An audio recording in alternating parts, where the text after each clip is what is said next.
All right, we are continuing to do the 2016 release test. We're going to be starting on question number 14 today. Question 14, it says, what is the what? Or what is the y-intercept, okay? And would you guys agree that the y-intercept is right about there? Okay? Now, obviously, you could kind of guess it. I mean, if you had to guess, just like decimal form, what does it look like the y-intercept's at? 5.5? Okay, so 5.5. Alright, so we kind of think it's like a 5.5. So it says record your answer and fill in the bubbles in your answer document. So if you had an answer document in front of you, you would do a 5.5 and you would bubble in a 5, you'd bubble in a decimal, and you'd bubble in a 5, right? So how do we check that? Okay? Here's what I want you guys to do. I want you guys to make a little table on your paper. Make a table. And your ordered pairs are what? -7, -2 and a 7, and then we have a 6 and a 1. I want you guys to know how to use the stat editor, okay, in your calculator. So we're not going to use Desmos this time. This time we're going to use the stat editor. We're going to put this in L1 and we're going to put this in L2. Okay, so right now, go to your patch paper. So right here, see where it says stat? Hit stat. Hit enter.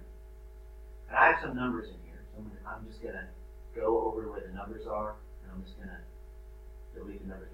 Do not delete that. That'll delete the whole column. Oh, right.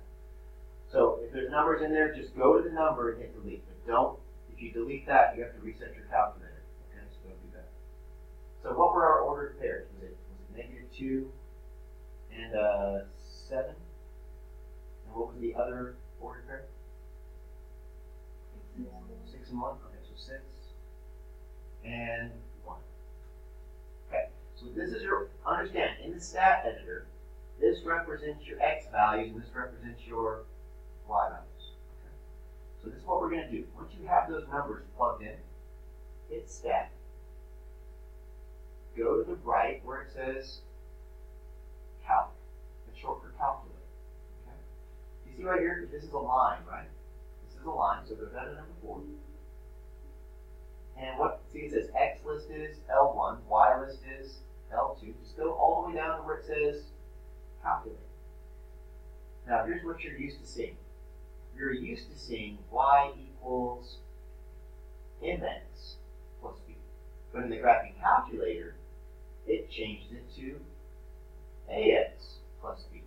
So what does the M value represent? That represents the slope. So this right here, everybody, this represents the slope. So what would be the slope of our line? What's our A value? -0.75. Which is the same as saying like -3/4. So if I wrote my answer in slope intercept form, you put y equals -3/4 of x, and what's my y-intercept? Plus 505.5, which is, I think it's the same as saying 11/2. As a decimal, here's your answer. -0.75 x plus 5 and a half. This is what your answer would be as a decimal. So I'll put in the fraction. So this would be your answer in slope intercept form as a fraction. This would be your answer as a decimal. Okay. Well, what did it ask us for? It asked us for. You show me how to turn decimal and fraction. Gotcha. Like I know how to do like 3/4, but I didn't know. Yeah. Okay, great. Now, what does B value represent in both circumstances? It represents the y-intercept. So what was our y-intercept? Our y-intercept ended up becoming 1. 5.5. What was our estimate? Our estimate actually happened to be correct. So this was on number 14. That's your answer that you would have to write it in. You have to bubble it in. You'd have to bubble in a 5, you'd have to bubble in a decimal, and you have to bubble in another 5. Okay? Now, to answer your question, how do we change fractions to decimals and vice versa? If I said -0.75, you would hit the math button and press enter twice. If I say 5.5, you can hit the math button and press enter twice. And the calculator will change it to from a decimal to a fraction. Alright, let's go ahead and head that over to the next problem. It says, which expression is equivalent to this. So we got to find the expression that equals that. Now, we're going to do this by hand, but I'm also going to show you how to use Desmos to help you do it if you are in a pinch. If you're not sure how to do it by hand. So this one is basically making sure you know how to use the distributive property. Let me go ahead and zoom in. You know how to use the distributive property, and you know how to combine like terms. So right now, what would I distribute first? What would you guys say I have to distribute first? The negative, yeah, negative 2/3. So what we're going to do is we're going to distribute that to this one and to this one. So what stays the same over here? The 9. Now here's what I want you to do. Multiply. Negative 2/3 times 3. If you're not sure how to do that, you can just go to your calculator. Type it in. Negative 2/3 times 3. What do you get? Negative 2. This becomes negative 2 cubed. And what's negative 2/3 times a negative 7? A negative times a negative is a positive. So it's going to be positive. But I don't know how to multiply fractions to numbers. Here's how you multiply fractions to numbers. You take 2 over 3 and you multiply it to 7 over 1. And that becomes 14 over 3. Numerator times numerator, denominator times denominator. Oh, that's a 7. So 7 is the same as 7 over 1. Now let's say you're like, you know what, I'm just going to use the calculator. You can't. Watch. You can take negative 2 divided by 3 and multiply it to a negative 7. You get a fraction, or you get a decimal. How do you change it to a fraction? Hit the math button, press enter twice. You get 14 over 3. What do you get? 14 over 3. And then what do we have? Plus 5q squared, right? Yeah, so the 9 and the 5, they can be combined because they're what? They're like terms. Q squares can be added to other q squares. So what do we have a total of? 14 q squares minus 2q plus what? 14 over 3. And that would be our, that's a horrible box. That would be our final answer. 14q squared minus 2q plus 14 thirds, which is, let me zoom out just a little bit.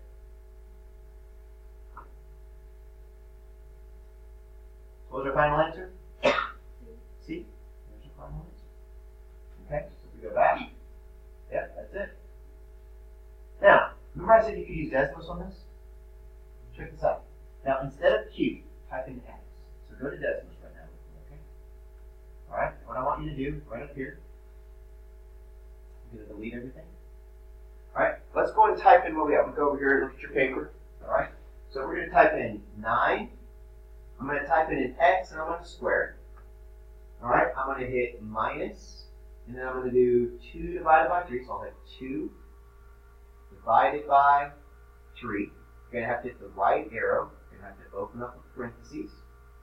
Type in 3q, which is going to be 3x, right? We're changing that. Minus 7. How did you do that? Oh, I did 2 divided by 3. So you hit 2 divided by 3, and it'll change it to a fraction. I'm going to close that, and then do what? Plus 5. Instead of a q, I'm going to use an x, and I'm going to square it. Alright, so everybody see that graph that's created in Desmos?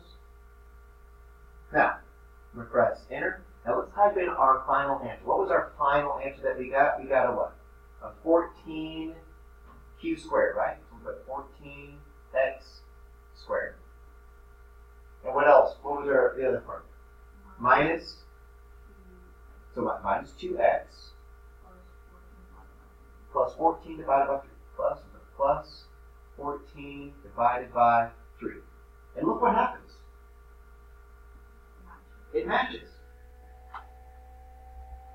So I typed in, if I typed in a different answer, like let's say right here, I delete that and I put a minus there. Look what happens. Do those graphs match? They don't, do they? So the only graph that would match would be the one that was the right answer. Does that make Does that make sense? You didn't have to really, you just have to type it in and see the one that matches. And hopefully, that's a strategy, because are you allowed to use Desmos on the test? Yeah. So you might as well. Okay.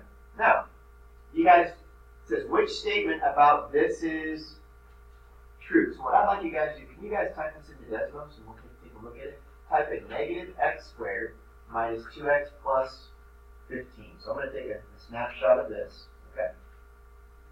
Take a snapshot. So I'm going to go to Desmos and I'm going to just going to go back out. I'm going to clear that out. So we have what? Negative x squared, and then we have minus 2x, and then plus 15. Alright, so I'm going to go up here, and here we go. Let's take a look at this. I'm going to zoom out a little bit. Okay, you guys see that? By the way, you can zoom in and zoom out really easily. Okay? Let me explain to you what this is saying. Does everybody see this point right there? Write that point on your paper, negative 5, 0. It kind of tells you that's a root or a solution or a 0. So write down negative 5, 0 on your paper. We'll just type in negative x squared minus 2x plus, we got to zoom out. Take the minus button. Zoom out. There you go, see? Now you see. And what's the other point? 3, 0. So can you write down negative 5, 0 and 3, 0? How do you use the bullet line? What number is it? Oh, you hover over it and you click on it. So right here we have what? We have negative 5, 0, right? And what was the other one? 3, 0. Now these are called zeros. They can also be called roots, and they can also be called solutions in word problems, and these are all referring to x-intercepts, right? Those are all referring to x-intercepts. So right now, we have a 0 at negative 5. We have a 0 at 3, correct? All right. So let's look at answer choice N. The zeros are negative 3? No. Are the zeros negative 5 and 3? Does that work? Does that work? Are the zeros at negative 5 and negative 3? That works, but that one doesn't. And these both are wrong. So if you had to put some money on it, which one do you think is going to be the right answer? Yeah. So use Desmos, type it in, look at your roots. What do you have to know? You have to know what roots or zeros are. Okay? Now, by the way, just use this as an example. These are the zeros, right? That's a 0. That's a 0. You guys know what this point is called right there? The vertex, all right, also known as the maximum, all right. In a short story, that would be the climax, like in the plot situation, right? Okay, all right. This is the rising action. That's the falling action. If you're doing English, all right. But we're going to call this the vertex. So that's called the vertex, also known as the maximum. Okay. So if it asks you for the vertex, it's either asking you for the highest point or it's asking you for the maximum. Also could be asking you for the lowest point, if the parabola looked like this. I thought the vertex was No, you're right. The vertex could be the minimum. I thought the middle. Oh, no. The middle, this right here, does anybody know what this line is called that splits that parabola perfectly down the middle? That line, right here, just quick little notes. That line is called the axis of symmetry.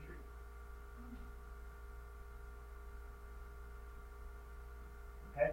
That's called the axis of symmetry. And in this particular case, can you guys see where it passes through right there? I'm sorry, right here? That's at x equals negative 1. So our axis of symmetry in this problem would be x equals negative 1. Our maximum would be at negative 1 and 16. That would be our maximum, at negative 1 and 16. I realize you didn't ask us about all these things, but these are all things that could be asked of you on the STAAR test. Okay? I just want you to know how to locate it. All right, moving on. Here we go. Okay, I'm going to zoom out just a little bit. All right, here we go. Here it tells you what type of function you're dealing with. says it's dealing with what type of function? Exponential. So we have an exponential function modeled below represents the number of square kilometers of land occupied by cane toads X years after this animal was first introduced to Australia. So the cane toad is a type of toad. It was introduced to Australia, and this is what? This is talking about the number of square kilometers occupied by those toads. So 0 years, how many square miles? 36,500. All right, and then I want you guys to notice, these are not going up as a linear function. They are getting bigger and bigger. They are occupying more area, okay? So right now, what I'd like you to do is, based on the data, which measurement is closest, keyword, to the number of square miles of the land that will be occupied by the cane toad, how many years after? 40 years after this animal was first introduced. So here's what I'd like you to do. Does everybody see how we have 5, 10, 15, 20, 25, 30, 35? So what's this one right here? That's going to be 40. So here's what I want you to do. You see how the graph right here just follow? Can you guys trace the graph to the best of your ability and just follow the pattern and just kind of have it keep going up like that? All right, and then what I want you to do is just kind of from here go across. All right? And so right now, what we're looking at, we're trying to figure out which one is going to best fit that data. Now I'm going to show you guys how to get the exact answer. And what we're going to check, which answers do you think it's definitely not going to be? A? D. Or no, it should be the less. B? Alright, so it's kind of be between what? Anything. Would you agree that it's way over 600? So I know we didn't get all the way up there, but it looks like D would be the correct answer. No, but here's how we're going to check it. Get your stat editor. Alright, get your stat editor. I'm going to need your help. Okay, so get your stat editor. Go to stat, enter. Okay, I'm going to look over your shoulder here, Dylan. Alright, delete this, delete this. We had, these are all going up by 5s, right? 0, 5, 10, 15, 20, 25, 30, and then it stopped at 35, right? Good. I'm going to go over here. I'm going to type these numbers in. I got, what, 36,500. I'm just going to type the numbers in. 53,600. 78,800. Making sure I typed it in correctly. 115,780. All right, 170,120. Okay, we got 250,000. All right, we got 367,300. And last but not least, 539,700. All right. Now, remember, what did I tell you guys this was? This was not a linear function. It was an exponential function. Right? So check this out. Once you get it typed in, get the stat here. Go to the right. But this time, do not go to number 4. Keep going down. Just keep going down. And watch. What is EXP short for? Exponential. Press enter. Now here's what I would like you guys to do. Go down. No. Go down where it says store regression equation. Now I'm going to show you how to store it in your calculator so you don't have to type it. I want to store it in my Y1. So you're going to hit alpha and then the trace button. Alpha trace. You can write that down on your paper. That helps you get it to your Y1. And check this out. I'm going to press calculate. Holy cow. You see all that stuff right there? That right there. Look what happens when I hit Y1. It's stored in the calculator. Okay? Now, what do I want to check my table at? When it's 40, right? So check it out. Second window. Second window allows you to start your table wherever you want it to. Where do you want to start the table at? 40. Oh, keep going down. All right, I ran out of recording time before I finished this problem. All right, what we did is we went to the graphing calculator, we typed in all of the information right here, okay? And then we hit stat, right arrow. We went all the way down to where it says exponential regression. We pressed enter. We went all the way to where it says store regression equation. Hit alpha trace.